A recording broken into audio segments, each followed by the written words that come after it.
salut, vous êtes là. Alors, qui a déjà eu besoin de brosser son cheval? Peut-être vous, peut-être que c'est la première fois, vous commencez peut-être le Poney Club en septembre? Eh bien justement, nous allons voir ensemble comment brosser son cheval pour avoir un cheval au top du top sous la selle.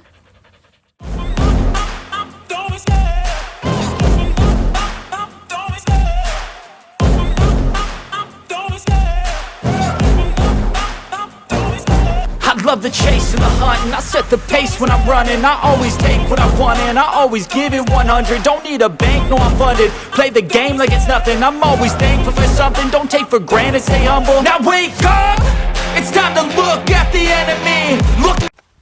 Alors, pour commencer, pour préparer son cheval, on a besoin de l'attacher. Nous, on profite un peu des dernières belles journées de septembre, donc on fait ça dans la nature. Pour commencer le pansage, on a besoin d'une étrille. Alors pour ça, il y a différentes étrilles. Il y a celle-ci ou celle-ci. Il existe encore d'autres variétés. Merci là. Il existe d'autres variétés, mais c'est les deux que j'utilise. On va prendre la bleue. Les deux fonctionnent de la même façon. Il suffit de passer sa main dans l'anse qu'on a juste ici, de venir à côté de son cheval et de venir faire des ronds, comme ceci. Et on frotte. Voilà, on voit cette brosse-là, elle vient décaper un peu le cheval. Elle vient soulever la crasse et décoller les choses qui sont sur la peau. Avec cette brosse-là, on peut faire tout le corps et l'encolure. On évite de faire les jambes. Tout simplement parce que sur les jambes, il y a tout ce qui est tendon.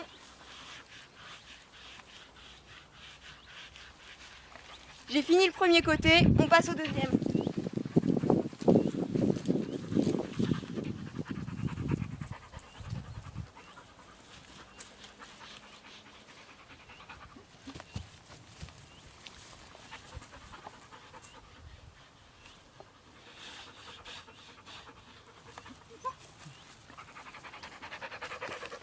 Voilà, une fois l'étille terminée, elle est toute sale, il y a plein de poils. J'ai envie de dire, c'est normal, c'est sa fonction.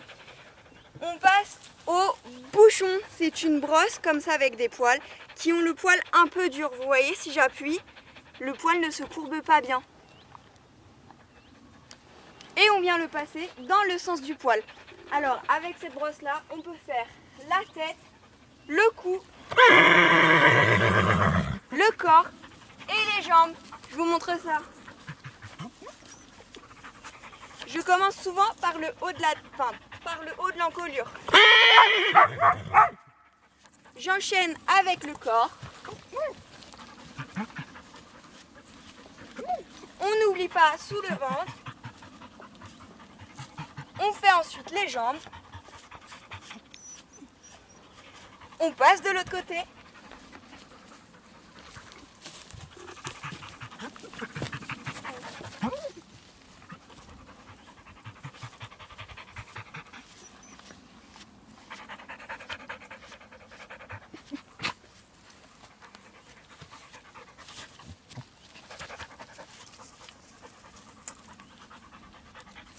Et la dernière étape, on n'oublie pas la tête.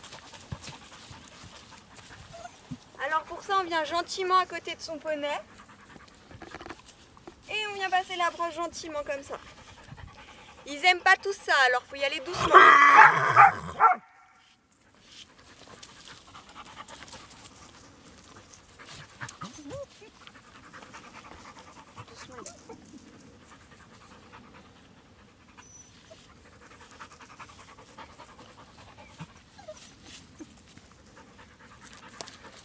Important, on ne passe jamais derrière le cheval, on passe sous la tête.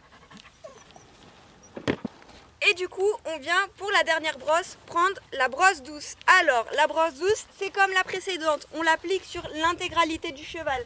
La tête, l'encolure, le corps et les membres. Je vous montre ça tout de suite.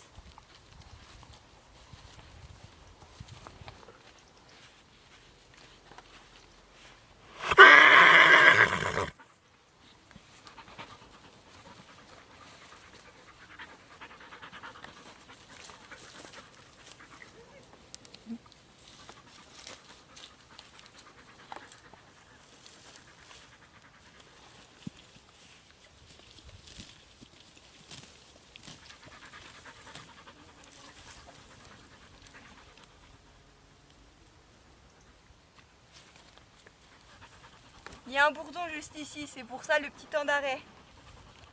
C'est bon, notre ami le bourdon est parti, on va pouvoir continuer. J'ai donc pu passer l'intégralité de la brosse douce.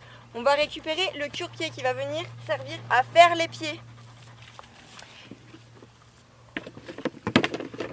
Alors, il existe deux sortes de cure-pieds, celui-ci et celui-ci. C'est la même chose, la seule grosse différence c'est que celui-ci il a une petite brosse pour venir frotter. Je vous montre ça. Et nous voilà, on a juste changé d'angle. Alors, le cure-pied, c'est pas très compliqué. Ça fait souvent très peur, mais faut pas. On vient prendre le pied du cheval comme ceci. Pour cela, notre poney est sur ses quatre pieds, on se met à son épaule, on fait une petite caresse, on fait glisser son bras le long de la jambe et on dit donne, et bien souvent ça donne tout seul. Une fois que c'est comme ça, la main qui est venue caresser, elle passe à l'intérieur puis sous le pied. Vous me suivez jusque là? Je le refais une fois avec vous. On est donc à côté de son cheval, on lui caresse l'épaule, on fait glisser sa main, on récupère, on dit donne, ça donne. Une fois qu'on est comme ça, sa main elle reste à l'intérieur et on passe en dessous. L'étape suivante c'est donc de retirer tous les petits cacas qu'il y a juste ici. Pour ça on prend son cure-pied et on vient le mettre juste en haut. Vous voyez le triangle juste ici? On prend donc sa petite pointe et on vient frotter comme ceci. On vient dessiner le triangle. On fait attention de ne pas appuyer ici. C'est comme nous sous les ongles. Ça leur fait mal si on met un grand coup juste ici. C'est pour ça qu'on ne va pas le faire. Non, Ida. Et l'avantage d'avoir ce cure-pied là, c'est qu'on peut venir bien frotter ensuite pour qu'il ne reste plus de caca dans le pied. Voilà, on peut donc passer au postérieur. C'est approximativement la même chose.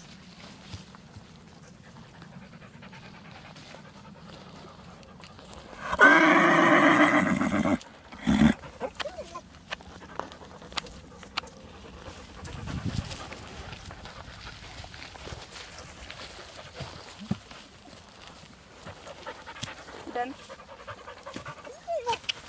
Ida, donne.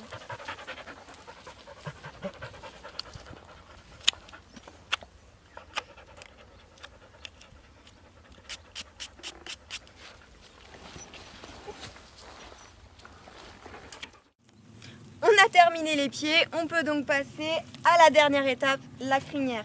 Pour ceci, il existe plusieurs types de brosses à crins. Moi j'utilise celle-ci, tout le monde ne l'aime pas, mais moi c'est ma préférée.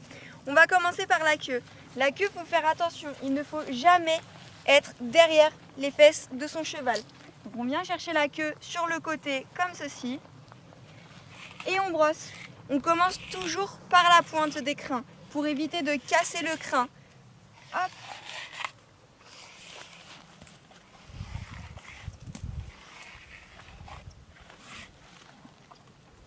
Une fois la queue faite, on passe à la crinière. On prévient le cheval qu'on revient, surtout la Hidalgo, comme il broute et qu'il fait n'importe quoi. Il s'y attend pas forcément.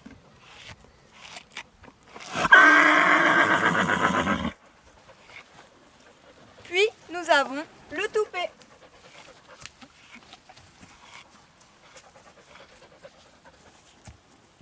Voilà. Eh bien, écoutez, j'espère que cette vidéo vous a plu. Je vous invite à mettre un petit pouce bleu si vous avez aimé, commenter, partager et pourquoi pas vous abonner. Bonne journée, au revoir et à bientôt. Et la jambe.